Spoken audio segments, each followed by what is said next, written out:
Hey guys, Crystal here, and today I'm bringing you another tag video.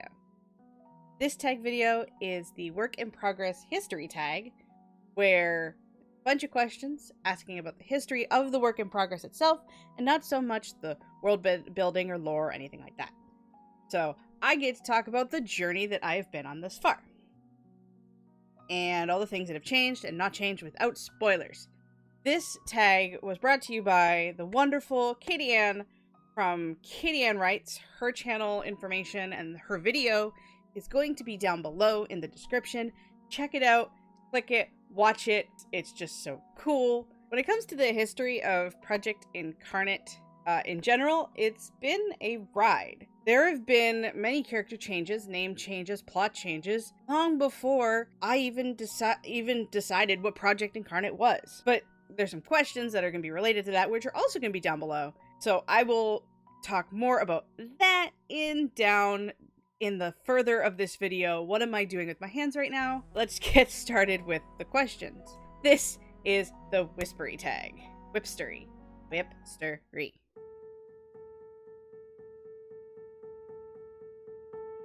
Number 1. Give your brief summary or tagline for your work in progress. Elizabeth Rainson gets invited to a party from a college friend. She goes. Her sister Kira didn't want her to, but sure, it's gonna be fine. Something isn't right about the party. Elizabeth tries to leave, is attacked, bitten, and left for dead. Rescued by strangers, she wakes up in a strange house, where her world gets turned upside down, as she finds herself in the middle of a centuries-old conflict and a destiny that's not even hers. To make matters worse, her sister kidnapped, taken by the person who murdered her. She was turned into a vampire because she's special, and it's because she is special that someone very dangerous wants her dead. So will Elizabeth be able to find answers while keeping her sister safe? I feel like that was just a little bit pretentious, and I couldn't really figure out a way to just, say it without turning it into something I would say with the movie trailer voice. I tried, but yeah, basically, it's a story of a young girl who gets thrown into a world of vampires, gods, magic, destiny, and it's a ride. Her sister, unfortunately, gets thrown along right there beside her. Question number 2. When did you get the first idea for your current work in progress? I've had this idea kind of flipping around in my head for years, but I was having a real struggle bus. Technically, it was originally a medical drama of sorts, where the character was actually trying to find this secret underground facility where my super original character actually was. And it was supposed to be from the perspective of Charles. I've talked about him in mood board videos. It was a lot darker, a lot weirder, and I stopped writing it. And then one day, I started rethinking about it again. All the events in the story that I call the prequel, like if all the stuff went wrong, what would happen? So I started playing with that idea again in a different angle. This time coming from the Elizabeth character, who I will talk more about later, but it all sort of came out from there. It just kind of ballooned a lot. Question 3. What were the first elements you came up with? An idea, a dream, character, an image? So I kind of had like 2 images kind of pop into my brain as I'm working through it. And the first image was something actually that came from the medical drama idea that I cannibalized, was a dark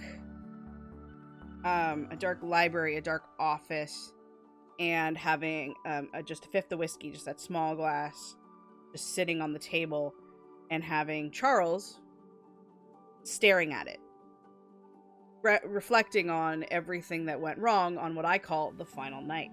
And that concept, like that character concept for Charles, that kind of stayed with that.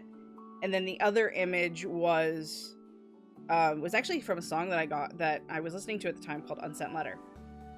And it's the line to the song, found an unsent letter from a secret someone. That's all she knows of her destiny. And that song had images rattling around in my head of a girl in a car with a letter just like, hey, come to this address. Which was another idea that got kind of cannibalized into what it is now.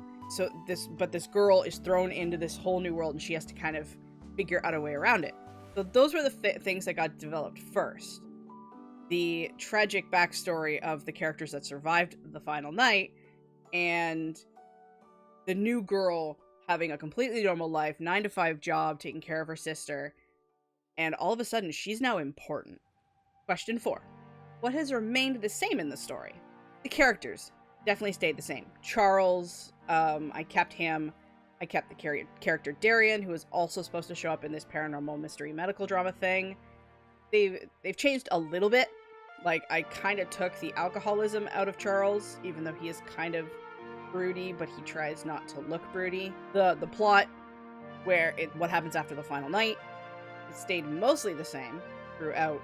By the time I put my foot down, like, this is Project Incarnate, the plot of what happened after the final night and the party scene is definitely something that, I should have put that in the other question, but the party idea, the characters, the bad guy, like the big, to put it in video game terms, the final boss at the end, he stayed the same because all of those characters existed from the prequel. The location, so the small town outside the big city, I haven't really named them yet. I don't... Like, my book is set in a fantasy world, but it's a modern fantasy world, so it's not really set in a real place. I'm not 100% sure how much of that I'm allowed to get away with. So I just refer to it right now as the small town in the big city. So yeah, I feel like those are what mostly stayed the same. Question 5. What parts have changed? Now see, what has changed is a lot more than what has stayed the same. Originally, when I was writing Project Incarnate, I wanted to have the whole book be mostly Elizabeth becoming a vampire and discovering what it is to be a vampire, and then learning about the destiny kind of in more of a slow burn. Whereas Project Incarnate, as it sits right now, it's light the match and go. Because in my head was like, well, if she is attacked, she's killed, but they know she got away, and the big bad can't let her live. So there is no way that they would just sit on their laurels, did I use that word right? And wait for her to learn everything. It would be a lot more dangerous, so the characters who are protecting her would know that and try to keep her quiet, keep her hidden until they're ready to move the plan forward. But then the sister comes in and that changes things again, because now Elizabeth has agency, has to go find her sister. But after that, they still need to make sure that they stay away from the boss as much as possible. So if you're hiding and moving and trying to stay 2 steps ahead of the bad guy, can you actually sit and learn about vampire society and vampire culture and what it means to be a vampire? Or are you just going from moment to moment to moment, staying ahead and getting everything you need in order to take the fight to the final boss at the end? Still sounds very video gamey. I realize my gamer is showing. So that all changed because I couldn't make it fit in my head to do the slow burn. I had to keep going. So that changed. There's also a character that was supposed to be the girlfriend of the first murderer. She was supposed to be the friend from college who was super bubbly but kind of vapid, and it was the boyfriend that was like, hey, that girl seems important. You should introduce us.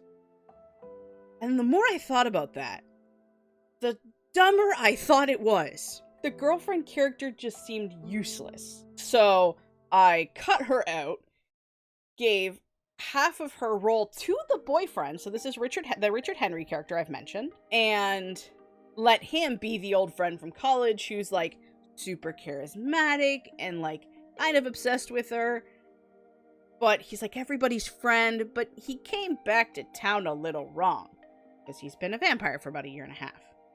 Other character concepts have changed. Kira, the little sister, used to be blind because of the car accident. But I didn't really feel comfortable writing a character concept that I wanted to do it justice. So everything is like, okay, am I writing a token character? Am I writing a character that has this and is not this?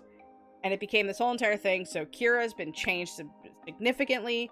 Her name used to be Scarlet, because Scarlet is a character that I played in D&D Firefly Universe game where she was blinded by an accident. So yeah, Scarlet is gone, Kira is in, and I love writing Kira a lot more than I was writing Scarlet. It's way more comfortable, because writing a giant spaz who is super woo, that's easier for me, apparently. Question 6. Have you started drafting yet? If so, how much have you written? How many drafts?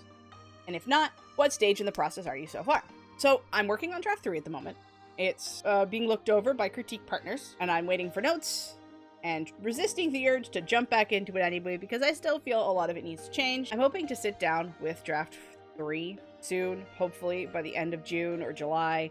We'll see. I am jumping at the bit to get back in, where I almost started writing the prequel. I want to make sure that things stick before I go backwards in time and have to put everything in to make sure there's consistency, because writing backwards is a bad idea. So many tangents. Yeah. So many. Question 7. How did you know who would tell the story? Hey guys, Editing Crystal here, and what you are about to witness is me reading question 7 and mentally skipping ahead to question 8 without mentioning question 8. So I'm going to text with the screen when the answer for question 8 happens, but I don't actually notice that I did that. So yeah, okay, back to the other girl. So the story, or like the POV, or the telling of it, has changed many times before I started writing it, and since I started writing it. I was going to write it from Charles's perspective when it was, the medical drama beforehand. I was going to just write it from Elizabeth's perspective. And she is my main storyteller for the most part, because it is her journey, and she's the one that gets attacked and all this. Like, its focus is centered on her for like 90% of the book, but I also have like minor chapters where Charles takes a turn, or Kira takes a turn, or Darian takes a turn, because that's more of that gaming TV snob in me that likes that camera following the characters as they go in the cover shots. So it's like, you're now following Elizabeth, and the camera's like right here, and you're getting her thoughts and stuff, and then it's like, well, she is now incapacitated or captured or something, and now these characters have to find her or, get help or whichever have you. So it's like, well, now the camera is following them because they are working for this goal. Those 4 characters have their own, like, I do minor POV for all 4, but Elizabeth is the essential storyteller. And I write in third person past tense, because again, I love that. I love the camera. And I have the thought bubbles and, those reaction moments and things like that. I've always been way more comfortable with that, because I love seeing in the character's head as much as seeing what's going on behind them or around them in the shot of the camera. I did, for half a second, consider writing Project Incarnate in first person, much like the book that shall not be named, but somehow I will always mention. Really need to stop that. But I changed my mind real quick, because there is nothing comfortable about writing first person. So I love the third person past tense. It is my favorite, because inner monologues are great. Question 9. Do you have a title for your story? If so, are you comfortable in sharing it? When did you come up with it? And if you don't have a title, you need one before you start writing. Now, I do have a working title for the story. I can't share it because it is practically ingrained in the plot very heavily, but I'm still not 100% sure if I want to use that title.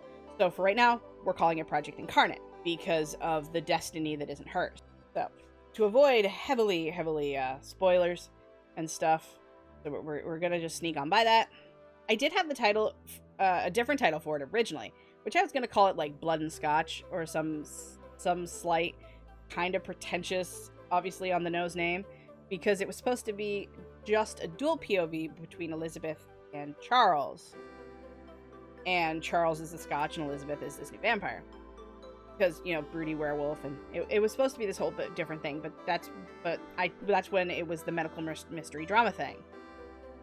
And I changed that. So it felt like I couldn't use it. I do reference it in Project Incarnate because I apparently like tooting my own horn and feel really weird saying it out loud. But there's a moment where they're both kind of sitting at the counter in this kitchen, and they're talking, and Elizabeth is drinking blood and Charles is drinking scotch, and Charles makes this comment of how some vampires mix alcohol and blood together to give it an extra bit of something, and he thinks it's weird, but she's kind of like, really? Vampires actually do that? And there's like a red wine joke in there, and so he pours some of his scotch from his glass into hers, and he takes it, and she's like, well, blood and scotch, this is weird. And he goes, God, that sounds like his name for a cheesy book title. The scene is better written than I describe it in my head. But there was also supposed to be a romantic connection between Elizabeth and Charles, which is why that title was going to fit in so many different ways. But I didn't like that idea of having those two having a romantic connection because of Charles's history and Elizabeth's newness. So I scrapped that, and I scrapped the title, but I reference the title later. I don't necessarily always need a title to start writing. Usually while I'm working out the plot and occasionally outlining, I'll see a thread line that kind of ties it together, and then I'll use words represented to that thread line as the title, but it's not necessarily required. Question 10. How did you know you were ready to tell the story? So, 100% I was not ready. Not at all. Not even a teensy tiny little bit. I mentioned in previous videos as to why I started getting back into writing again. And, with the health stuff and everything, I starting to try to do as many different things as I can to kind of like reassert my identity in my brain. So I'm like, hey, it's been a while since I've tried to write. Maybe I should write again. No, I shouldn't. Yes, I should. No, I shouldn't. Yes, I should. No, I shouldn't. I had a friend, one of the most amazing women that I've ever gotten the privilege of speaking to. I was telling her about all the stuff that was circulating in my brain. And I mentioned this thing I heard of NaNoWriMo. And she's like, dude, you have been talking about writing for a while. You have all this time on your hands. You have these stories and all this stuff. Why don't you just write the damn book? Just do it. Just try Nano. What's the worst that can happen? So you find out you actually aren't ready for it yet. Just do it. Write it. So much pushing and prodding, poking, that I'm like, you know what? I'm gonna do it. Yeah, the story just kind of happened. I will openly admit that by the time Nano was done, I was in this weird numbed state of shock because I hadn't written 100,000 words in 12 years. Hell, I haven't written anything over like 75 or anything over 50. You get the idea. And when I wrote the final word, I was like, I still feel, like, I was told to celebrate the whole completion of it, and I haven't yet, because it's still very, very weird. But it just flowed. It was a story that I needed to tell. And I really, really hope that it's actually a, good story, I guess. I mean, I'm in love with it. I've been having way too much fun writing all the characters and doing all the things and stuff. And this is where I start getting vague because my brain's going, what are we talking about now? But it's because of that friend pushing me out the door to write this story that I found AuthorTube in the first place and have learned so much. And I've talked to so many amazing other writers. and I've got content that isn't gaming, which I'm actually enjoying, I feel like, a little bit more than I am the gaming, which is also a thing. And by the way, as we're wrapping up this video and I've answered that question, and now I'm just on tangent number 662, that my AuthorTube stuff is the highest performing stuff on my channel. And I know I'm like not even a small fish. I'm an anchovy, okay? I'm an anchovy in a lake. But I'm seeing people like watching my content, and from the deepest part of my heart, I just want to say thank you so much for watching all the stuff and engaging and everything. And I wouldn't have any of this if it wasn't for Project Incarnate, and if it wasn't for Nano, and if it wasn't for my one of my absolute closest friends. So yeah, those are the answers. I'm gonna start wrapping this up before I get emotional again. I want to thank you guys so much for watching. So since this is a tag, I am going to tag Violet from Writing Violet, Truly Tash, and AS Runner. I thank you guys. I also thank the universe. So once again, thank you so much for watching. If you like this video, like it, comment down below. Don't feel any pressure to complete this tag if you don't have to. It's just, writing stuff is awesome, and I love it. And this kind of tag video is kind of fascinating because you get to learn about how the brain came up with the things versus talking about the thing in itself, which is kind of super cool. Thank you once again, Katie, for tagging me in this. It's been a lot of fun. I love tags. More tags. Must find more tags. Anywho, check me out Mondays and Wednesdays on Twitch over at Crystal Cluster Gaming, where I stream some Stardew goodness or any other thing that I can think of that I kind of want to stream. I'm gonna do PvP streams for World of Warcraft Classic. I changed my mind because this crazy person burned herself out on the weekend and does not want to touch PvP with a 10-foot pole. Now that all of that is said and the word, we'll see you guys in the next video. Until then, take care. Bye!